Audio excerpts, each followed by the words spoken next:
Sean, you want to kick them off with some sort of a question? So while people are making their way down to the microphone. Well, I think the overall point I was endeavoring to make with the film was that it was such a brief time in American history where we had this consolidation of entertainment through the new medium called television, where we could, from coast to coast, tie people together with these similar high ideal television shows. And it was an era when high ideals were expected from all. We were in a Cold War, it was post-World War II, there was a space race, and everyone was endeavoring as a nation to stick together and band together. And these shows reflected it. It reflected what the people at the time wanted. I found that fascinating, and that was the impetus behind the film. And I was blessed to have the actual participants on those shows give their perspectives on that era and that time. Well, you know what's interesting to me, I guess this is working. What's interesting to me is that this show would never be done. I don't know if you noticed, but there were no clips. And clips are what you see if you see a television show like this. I know, they cost a lot of money. But Sean put this whole thing together by himself, which I think he did a sensational job.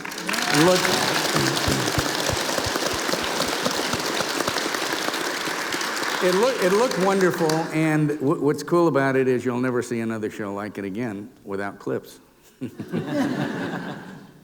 It was the perspective I wanted to take. Enough time had passed that gave a perspective to us as Americans and to those stars on those shows to look back on it with kind of a fresh look. And I just wanted their intellectual perspective on that era and didn't want any reflection on the particular roles they played on the shows.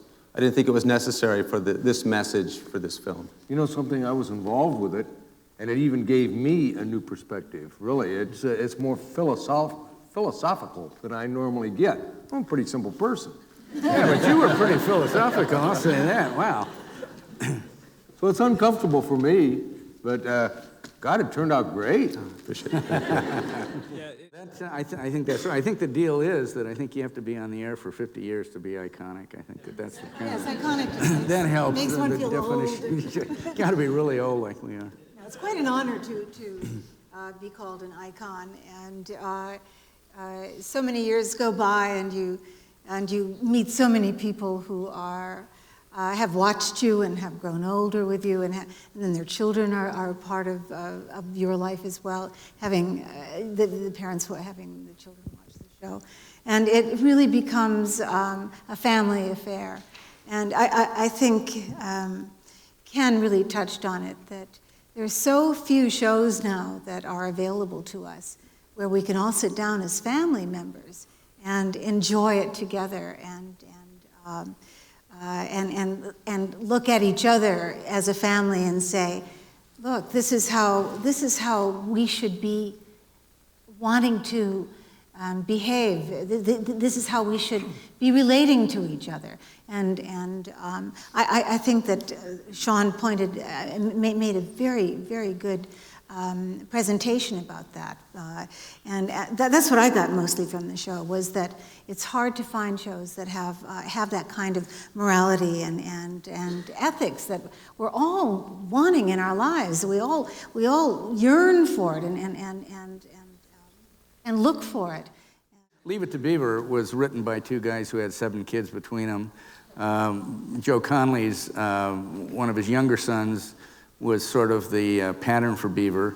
His older son, Jay, was the pattern for Wally. And I would say for the first 2 seasons, I think that most of the stories, if not all of them, came from their lives and what they brought home from school and how they behaved at home. Eventually we brought in other writers, but it was always, the goal was always not to make jokes and be funny, but the goal was to be a true situation comedy and portray life in a real way that made people feel good. A lot of the writers on Lassie were blacklisted writers, and some of them were actually in prison and wrote under pen names the scripts because the producers knew they were good writers. And so a lot of the manuscripts were sent out of prison and with a pen name on them. But we had, you mentioned ethnic on the shows. We did have, Hispanics and Asians, but we never had a black person on the show. So in 1958, Roy Campanella, who was a New York Dodger who was injured and paralyzed in an automobile accident, one of the writers wrote a script that Roy Campanella was going to be in. And Campbell Soup, who was our only sponsor, said no way. And they said because they figured it would hurt their sales in the South. But the producers held out. We got the show done, it aired, and guess what? Sales of Campbell Soup went up.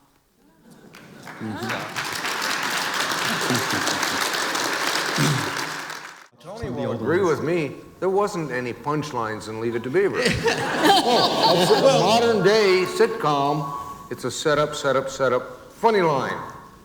Beaver didn't have any funny lines. They had funny situations. Yeah, they took the funny lines out if they thought it was going to create a laugh or destroy the tempo of the thing. Well, things like when Beaver says, you ask him if you get in pretty much trouble if you kiss a married woman, and Ward kind of looks up and says, yeah, you sure could, or something like that. Right. And the sexuality, I mean, all of those issues. And you couldn't even say pregnant on television at the time, so I mean, it was a really groundbreaking program. Yeah, it was great. Remember when the dog was, quote, with puppies? Yeah, you're right. You couldn't say that. That's right. Yeah, Lassie was Wait a minute, all the Lassies were males. So Well, Lassie. I'm going to get one last question here. I'm sorry. I just want to say, the youngest, I was not quite 3 years old when I got my first movie. Obviously, I didn't have much say in that, so yes, my mother got me involved.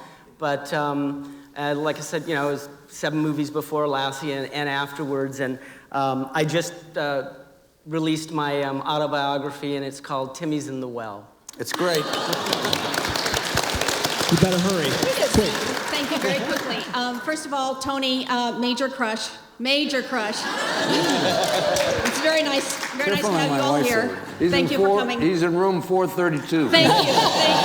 Wait a minute, his wife is over here. Secondly, Well, you had the sense of celebrity. I mean, wherever you went, people were watching you on TV, and you're there. It's like on a Saturday, if I wanted to go to a matinee with my buddies, the other kids there would look and go, "Oh my, what are you doing here?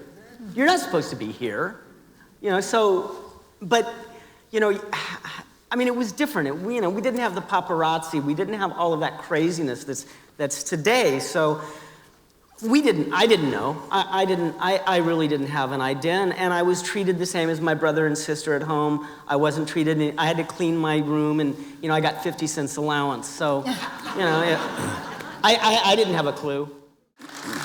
Okay, I think that's really, I appreciate your coming up. Thank you very much for coming up. It's a great film. I loved it. It was very good. Thank you. Thank you. Thank you.